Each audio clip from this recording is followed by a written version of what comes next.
ना हथकड़ी ना जेल, सिर्फ एक कॉल और 77 साल का बुजुर्ग अपने ही घर में बंद होकर डर के मारे 5 करोड़ रुपए लुटा बैठा था। नमस्ते दोस्तों, मैं बात कर रहा हूँ डिजिटल अरेस्ट साइबर क्राइम के बारे में, जिसके मामले दिन प्रतिदिन बढ़ते ही जा रहे हैं। आइए जानते हैं इस वीडियो में कि ये गिरोह कैसे काम करता है और कैसे ठग आपकी भावनाओं और आपके डर का फायदा उठाकर आपसे लाखों की ठगी कर लेते हैं। दोस्तों, सबसे बड़ी बात, आप कैसे पहचान सकते हैं कि आप अरेस्ट हो चुके हैं या अरेस्ट होने वाले हैं। मैं आपको एक सच्ची घटना के माध्यम से बताता हूँ कि ये लोग कैसे आपके ऊपर शिकंजा कसते हैं और कैसे आप इसकी ठगी में बिल्कुल जैसा वो कहते हैं वैसा करते चले जाते हैं और कैसे आप खुद को बचा सकते हैं। तो चलिए शुरू करते हैं। दोस्तों, एक बुजुर्ग इंजीनियर रिटायरमेंट के बाद अपनी पत्नी के साथ आराम से घर में रह रहे थे। उनके 2 बच्चे भी हैं, लेकिन दोनों ही उनके साथ नहीं रहते। एक दिन इंजीनियर साहब अपनी बालकनी में बैठकर सुबह सुबह चाय पी रहे थे। तारीख थी 19 मार्च 2025। तभी उनके फोन पर एक कॉल आती है। इंजीनियर साहब जैसे ही कॉल उठाते हैं, उधर से एक रौबदार आवाज में, मैं सीबीआई से बात कर रहा हूं। क्या मेरी बात इंजीनियर साहब, मतलब नाम तो नहीं बता सकता मैं, इंजीनियर साहब से बात हो रही है? और तभी वो कहता है कि आपके नाम पर ड्रग्स, मनी लॉन्ड्रिंग जैसे केस दर्ज हुए हैं। और जैसे ही वो कुछ पूछने की कोशिश करते हैं, उधर से एक फिर से आवाज आती है, अब आपसे हमारे सीनियर ऑफिसर वीडियो कॉल पर बात करते हैं। और इतना ही कहकर वो फोन रख देता है कि कुछ मिनटों बाद ही एक वीडियो कॉल आती है।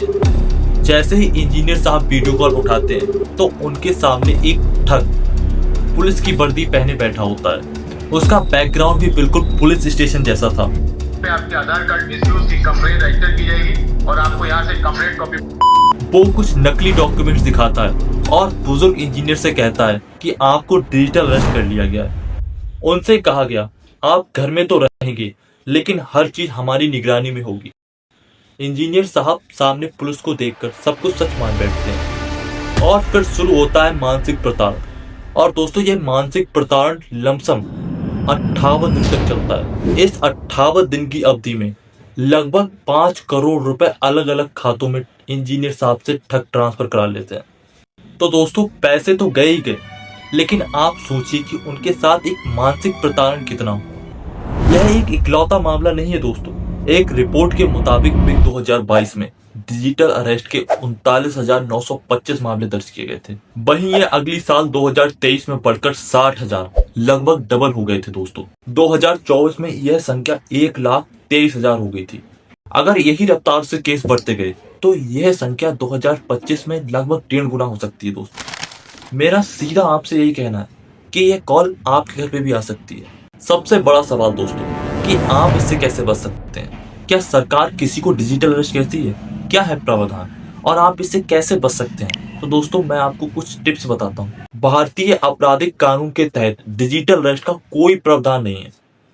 जी हाँ दोस्तों, हमारे संविधान में डिजिटल अरेस्ट जैसी कोई भी कानून डिजिटल अरेस्ट की बात ही नहीं करता। कोई भी वैध कानूनी एजेंसी आपको वीडियो कॉल पर अरेस्ट नहीं करती और ना ही वो पैसे मांगती है। अगर आपसे कोई कॉल पर डिजिटल अरेस्ट की बात करता है तो आप समझ जाइए कि वो फ्रॉड है, क्योंकि कोई भी एजेंसी आपको डिजिटल अरेस्ट करती ही नहीं है और आपको सावधान हो जाना चाहिए। और हाँ दोस्तों, कॉल पर अपनी व्यक्तिगत जानकारी जैसे आधार, ओटीपी, बैंक अकाउंट इंफॉर्मेशन किसी को भी साझा ना करें। यदि आप किसी ऐसे धोखाधड़ी के शिकार होते हैं या आपके पास भी एक ऐसा कुछ कॉल आता है तो तुरंत साइबर क्राइम हेल्पलाइन नंबर 1930 पर या www.cybercrime.org.in पर जाकर अपनी शिकायत दर्ज करें। बढ़ती टेक्नोलॉजी के साथ साइबर क्राइम के केस भी बढ़ते जा रहे हैं, तो दोस्तों सावधान रहिए और सतर्क रहिए।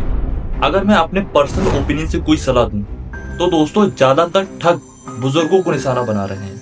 तो दोस्तों, मेरा आपसे सीधा यही कहना है कि अपना कुछ समय अपने घर के बुजुर्गों के साथ जरूर बिताएं।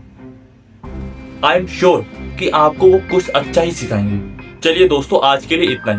अगर आपको ये वीडियो पसंद आया हो तो इसे लाइक करें और कुछ भी इंफॉर्मेटिव लगा हो तो इसे अपने बुजुर्गों के साथ जरूर शेयर करें। और ऐसे बुजुर्गों को जरूर ही शेयर करें जो घर में अकेले रहते हैं।